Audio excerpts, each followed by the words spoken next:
Magandang araw sa ating mga pinagpala at pinawaran at mga katsarito.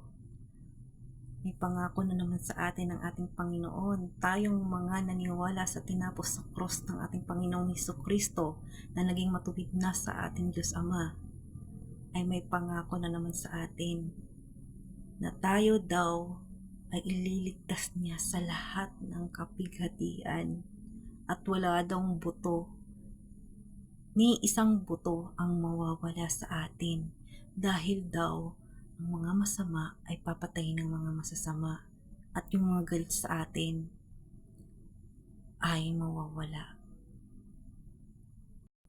At ang mga kaluluwa daw nating mga alipin niya ay kanyang tutubusin at lahat ng titiwala sa kanya ay walang mawawala kahit isa. So alam niyo na yan guys, rapture yan. Kaya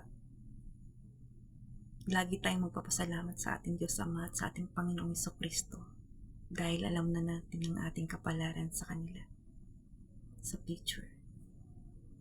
Salamat.